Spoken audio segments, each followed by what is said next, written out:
Hey everybody, it's Jason from the Texas Gun Vault 2, and I'm coming to you with another garage gun talk. And today is really kind of the last day of my winter vacation. So I have been working very hard and diligent the past couple of days trying to get every firearm that's lent to the channel reviewed, or at least have the range footage, because that's the stuff that takes the most time. And I can do the other stuff, the garage portion at night when I get home from work or whatever. It's the range stuff that is the time-consuming stuff. And so I think today I went and got done the last guns I had yet to review that were into the channel.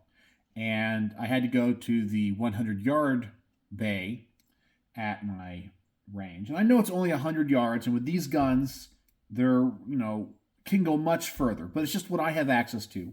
And you guys know the perspective that I review guns from, of that of an average gun guy. So I want to talk about a few things I've been doing, the guns I reviewed, and I guess talk about some more weird comments I get on my channel. I'm telling you, being a YouTube content creator, you get it all, but we'll get to that in a minute. I did have a chance to remake a video that was very popular on my old channel that I know helped a lot of people, and it is actually a field strip video, but with some extra stuff in it. So I showed you guys that I took my Colt Commander lightweight to the range. I talked about how this thing likes 185 grain, a lot better than 230 grain. But a video that used to be real popular on my old channel is how to, not necessarily how to field strip a 1911, but how to reassemble it without putting on the idiot scratch. So this gun offered me the ability to make a little bit more in-depth of a field strip video, because I was able to show how to get the full-length guide rod out and a little trick that I have without using a barrel bushing. I took apart this Series 80 frame, sorry, not the frame, the slide, because it has the firing pin block, which is a little bit different than many other 1911s. And I showed how to reassemble it without getting the idiot scratch on the frame or the slide. And so it's kind of a four-in-one video. So glad I was able to redo that, and I'm glad I remembered that I needed to make that video. The two guns that I took to the range today, let's talk about them. The first is on loan to the channel from Colin, and this is the Ruger American in 308. And the only thing I think he's changed out on it is he did add this blast deflector, which works really, really well. I was happy with it. This rifle shot okay for me. It is a left-handed gun, so the bolt is on a unfamiliar side to me. So I had to make sure I was watching my thumb when I activated the bolt and moved the bolt. It's a pretty good rifle. I wish that it had a little bit more adjustments in the stock for the length of pull. It's relatively light, so it has a little bit more recoil. This scope he has on it is really nice. I wish the reticle was a little bit darker or a little bit more pronounced. It's a little bit hard to see in lower light situations, but it worked out really, really well. I like that, but of course that's not part of the gun. But overall, it's a nice little gun for what I think you pay for it. It only has a 4-round magazine, and that kind of slowed me down in the range report. So I don't put a lot of rounds down range with this, but I'm surprised it's only 4 rounds. I think at least 5. It'd be nice to have something a little bit more than that. I'm sure somebody makes that, but I understand this gun is designed primarily for hunting. I totally get that. But when you're at the range, it's nice to have a few more rounds in that magazine, even if you're going real slow, just for the enjoyment of it. But overall, it's a nice rifle, and I think Ruger puts together a nice little package on it. It is cock on open on this particular firearm, and everything's just laid out really nice. I think it's a good gun for the money that you pay. It wasn't the tightest group for me, but that's probably me, just being an average gun guy. I mean, everything was pretty darn close once I got the scope perfectly zeroed in. So, really happy with this. A lot of fun. Yeah. So, no problems there. No major issues. The other gun that I reviewed is possibly the nicest kind of bigger rifle I've ever reviewed. And that says a lot because I have reviewed a rifle very similar to this. This is the Knights Armament SR-25, but chambered in 6.5 Creedmoor. Now, I have been interested in this particular rifle in 308, and I have reviewed that rifle, and I thought it was really nice because for me, 308 has that military heritage, and you guys know I like military heritage firearms and calibers. And so if you're going to have a gun like this, having a 308 is just really cool because it kind of fits that bill. But let's talk about 6.5 Creedmoor in this thing. This thing shoots fantastic. I mean, it is a tack driver.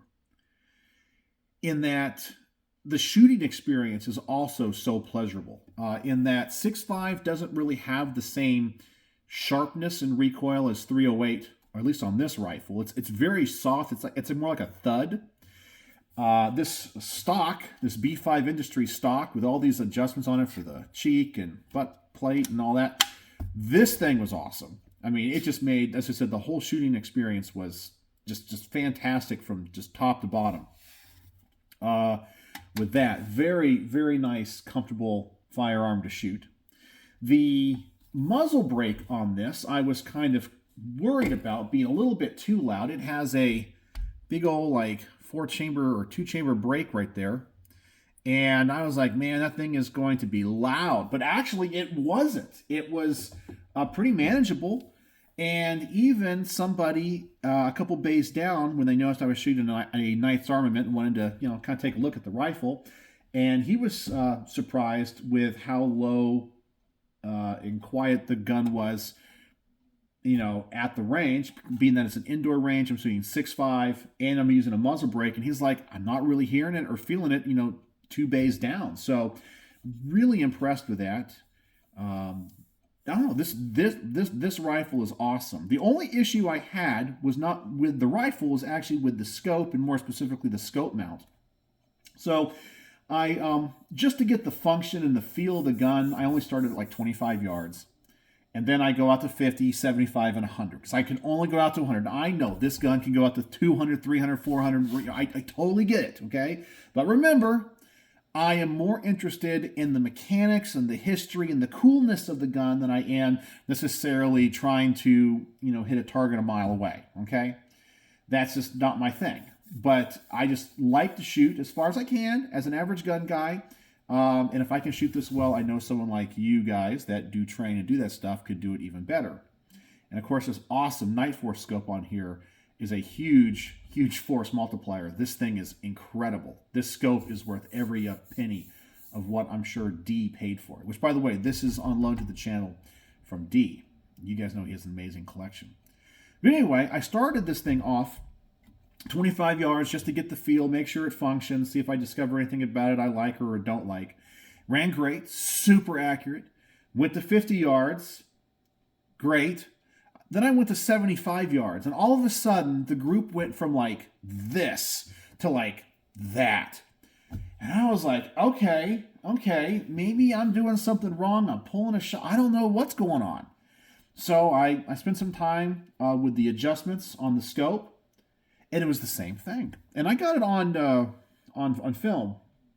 And I'm thinking to myself, man, why at 75 yards all of a sudden is this thing opened up? And then I discovered, because I was doing one of the adjustments and I felt the scope move a little bit. This is I believe it's a Night Force mount on it, right up here. And normally D puts on the higher end mounts, Unity mounts and so forth. And these knobs right here, which you can just finger tight, were loose. And I tightened them, I shot a few more rounds, and they got loose again. So this mount, I'm not a big fan of. Now, I don't think you're necessarily supposed to crank them down. Maybe you're supposed to. I don't know. These knobs are kind of small. I don't know. I don't know what the torque specification is on them. I mean, I could go and get, maybe a screwdriver or something, just torque them down, or a wrench. But I don't want to do that. Because normally you don't have to crank them down that much, but they kept coming loose. In fact, I can even just loosen them that way. and that affected the zero. Once I tightened them up and was aware of that, all of a sudden that group that was like this went back to that, and I had to get it zeroed in again. And then at 100 yards, it was the same thing. I mean, it was just it's a tack driver. So the only thing I could tell D that he might need to do is put on a different mount for the scope. But this scope is amazing. It's just the mount is I guess. Hold on, let me see here. There might be some specifications here on top. I think I see it. Hold on. Oh, what does it say? I think D a long time ago told me about this. Hold on. Okay, cap screws, it says 25 inch-pounds, cross bolt 100 inch-pounds. Really? 100 inch-pounds. That's a lot. I don't know. So, yeah, so the cap screws are just 25. These are supposed to be 100. That's ridiculous. That is, I'd be scared to go to 100 inch-pounds on those. Huh. Interesting. It's on the mount, so I don't know. But once I just kind of hand tighten them and so forth, it was fine. But I don't know. But that's not the gun's fault. Not the gun's fault at all. I'm not going to deduct any points or any problems with the gun because of that. I would just say maybe get a different mount because the scope's awesome. Just get something a little bit different. But anyway, yeah, this thing is absolutely amazing. And I found that although I thought I would like it, I didn't think I would like it more than the 1 in 308. I really think if I was ever lucky enough to have an SR-25, I might want it in 6.5 Creedmoor. This thing's amazing. This thing is amazing. This is just incredible upper receiver, incredible gun. So that's a lot of fun. I hope the range footage comes out okay. Because it's just dark at my range. And so this is a dark, this is a black gun. So hopefully I'll be able to make it work. But I have a lot to say about it. I think it's going to be some good reviews. And people, of course, always criticize my longer range stuff because we're like, oh, you need to go out to 200, 300, 400. I get it. So I always got to give those caveats in the beginning. I'm just an average gun guy. This is what I have access to. So if you're looking for something different, it's not the review for you, you can move on. So anyway, those are the two guns that I shot today. That was great, and they both performed well. Let's see. Let's talk about some weird comments. Things sometimes come in waves. I've talked about in the past how I can't always figure out the YouTube algorithm, like in what it pushes. So if, like, for example, one day I can wake up and in the middle of the night, I'll get a bunch of comments on a particular video. And it's not just one person, it can be 15 people. Like this video that has had no comments in the past 3 months, all of a sudden gets a ton of traction. And one of the videos that kind of goes up and down is the Matt Hoover one where I made about CRS firearms. I had I wouldn't call it a threat, but someone pretty much saying that, how wrong I am and this and that. And I don't know. I didn't report it to YouTube, but I don't understand why so many people get angry about other people's opinions. And I just said in that video, and I know this is like, preaching to the choir here. I was like, I don't think he deserved what he got. And I do believe that what he did was protected under the First Amendment. But the world is not fair. And I think a lot of you would agree that although it is your First Amendment right to wear expletive-laden shirts outside of an elementary school and scream expletives on the sidewalk, it is your First Amendment right. You're pretty sure, though, you are going to get negative backlash from both citizens and law enforcement. Like law enforcement is going to find something to arrest you on to get you out of that situation, even though it is protected by the First Amendment, right? And if you happen to live in a small town and the jury is a bunch of parents from that school, you're most likely going to get convicted on something, even if it's protected under the First Amendment, because life isn't fair. And people don't seem to understand that about Matt Hoover. That I think what he did was protected under the First Amendment. But in a world today when we know that the alphabet agencies are doing unconstitutional things and finding reasons to throw innocent people in jail, why would you poke the bear? Why? Why over something so small and insignificant? I mean, if it was like a grand issue of, being outspoken about freedom and just being like, we need to, lobby our representatives, we need to go out and vote, and then he got arrested for that, okay, that's obviously a big problem, but he was trying to sell those auto keycard things.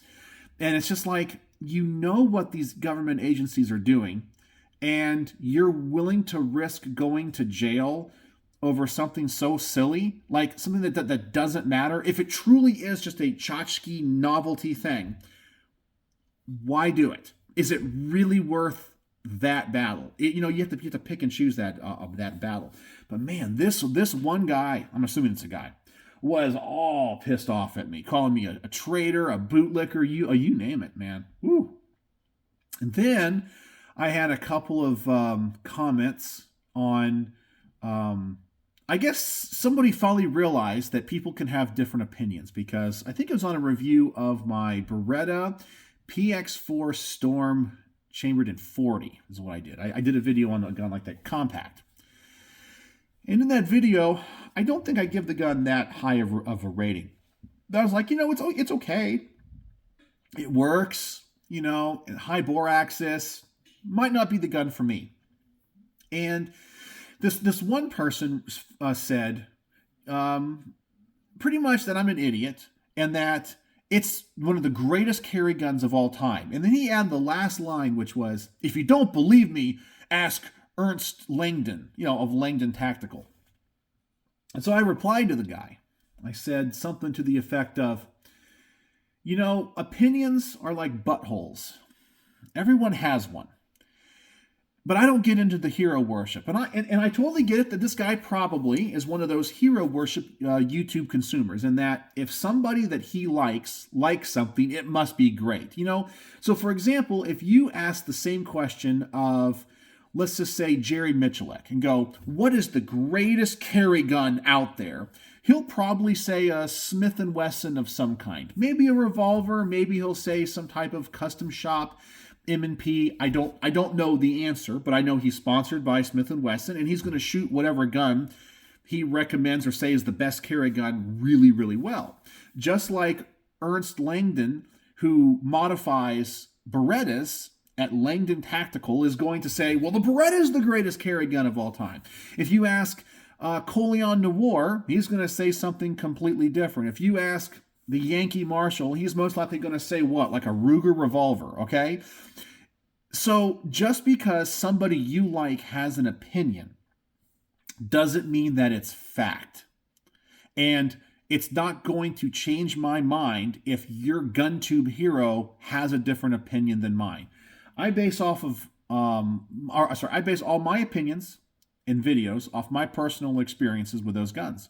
And some guns I shoot really well that other people do not, and vice versa.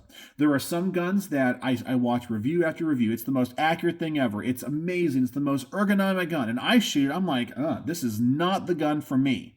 Maybe it's my hands or fingers or style of shooting or whatever. And that's okay. I don't look at those other gun tubers and think that they're shills or wrong. They're expressing their opinions. Man, I don't know why people in the gun community who try to pass themselves off as being macho and alpha and strong and brave and courageous and standing up for, can't understand that other people can have different opinions. I mean, if you don't agree with my opinion, you have a couple of options, right? You can turn the video off, right? I mean, there is if you feel like you want to get me, you can always, push the thumbs down button, even though I never check those or even care. But if you want to get me, I guess you can do that. You can turn it off. Like if I don't like a video on YouTube, guess what I do? I turn it off and move on. That's it. Or you can never watch my channel again. You can just ignore me. That's totally fine. And another option you have is just to be secure in your own thoughts, opinions, and beliefs and go, Jason from the Texas Gun Vault is an idiot and I don't agree with him. Okay, that's it. But why you got to get on here and be mean to me about it? I don't understand. I'm telling you, one of my themes of my channel, one of my themes is don't have gun tube heroes. Even though I doubt there's anybody out there like this, but even if I was your favorite gun tube personality, okay, which it shouldn't be because I'm a nobody, but even if it was, don't take anything that I say or any of my opinions on any guns as gospel. Go out and shoot them for yourself. Go out and shoot them for yourself. See, it might be the greatest gun for you. It's why I put on the bottoms of every one of my range reports in the descriptions. This video documents my personal thoughts, opinions, and experiences with this particular firearm. Yours may vary. I say that. It's my opinion. You're free to disagree. And I like it when people disagree. I like it when people tell me, hey, this works well. I disagree with you on the, whatever your thoughts are, whether it be the contour of the slide or the grip texture or whatever. And they go, yeah, okay, I can see that there's a lot of people out there that's like, oh, you don't like this, but I like it. We have a great conversation, And I enjoy that a lot because it helps me get other people's perspectives. I grow and learn, and hopefully other people grow and learn. But the people that their minds are so closed, it bothers me because I feel like they're missing out on so much. And I hate it when other people have gun tube heroes that just because somebody that they can admire, which by the way, you can admire anybody you like, okay? But understand they're just a human being. That's it. Just because they're on YouTube and have 1 million viewers doesn't mean they have access to secret knowledge that you don't have or other people don't have. And just because somebody is, for example, let's just say a great trick shot. Let's talk about like 22 Plinkster, okay? I don't even know if he still makes videos. I'm not so subscribed to him, but I know he used to do amazing stuff. But just because he is an amazing trick shot with 22 caliber pistols, does that mean that his opinion on carry guns is great? I don't know. It might be. But he does one thing. And that's okay if you disagree with him or agree with him. But just don't look at somebody and go, wow, they're a great shot. They have 1 million, and go, everything they say must be a true. It's kind of like with either going back to Matt Hoover. He was popular, and now look where he's at. Or look at James Yeager. I know he passed away, but he had a lot of detractors. But then there was the people out there that are the tactical bearded operators that whatever James Yeager said was gospel. One of the things that he said that I kind of like is that, I don't agree with it 100%, but he used to say, was it all pistols should be Glocks, all Glocks should be chambered at 9mm, and all 9mm Glocks should be the Glock 19. Now, I obviously don't believe that 100%, but I understand the philosophy of it. I'm like, that's pretty cool. But then I know people that I can't stand Glocks. They're like, I don't like the grip angle, and that's totally cool. Well, what do you like? Well, I like the Smith & Wesson M&P. Do you shoot it well? Do you like it? Yeah. Well, good for you. That's awesome. I'm glad. Go and buy as many M&Ps as you want. Go shoot them to your heart's content. Don't buy a Glock if it doesn't fit your hands well. You don't like the grip angle, okay? But don't get upset with other people that like them and shoot them, I don't know. I keep saying that the gun world is so full of so many just angry people that are just so upset all the time. And honestly, it takes a little bit of the joy of all this away. I get it. I'm a small channel. People can disagree with me. That's fine. But just don't be angry about it. That's all I want to say about that. In the channel update stuff. What else did I want to say? Oh, yeah. I wanted to tell you guys, I'm sorry. I am going to get the Texas Gun Vault poll question of the week out. It's just going to be a week late. I have just been trying to do these gun reviews, so the whole what did you get for Christmas thing will come out this weekend. We're just going to skip a week is what it's going to do. And it happens from time to time. Life gets busy. And what else did I want to mention? Oh, I wanted to ask you guys something. Because I'm not familiar with all the different laws that went into effect. Because it is the new year. We have a lot of new laws that went into effect around the country. I'm aware, of course, the big ones like in California and so forth. But I was curious if any of you guys are having to deal with any gun laws in various states that maybe aren't being talked about, that are affecting you, either pro or con. Like maybe some states now have constitutional carry or permitless carry or whatever, or repealed some laws. And then other states have obviously enacted draconian gun control laws. So tell me, what are you having to live under with new laws in your jurisdiction and state? And the reason I'm asking is I'm trying to throw out some new ideas in my head about what next week's poll question can be. So that's it. That's all I got for you today for the Garage Gun Talk here on the Texas Gun Vault 2. So what is the word of the day? If you made it to the end of this 25-minute and 50-second video,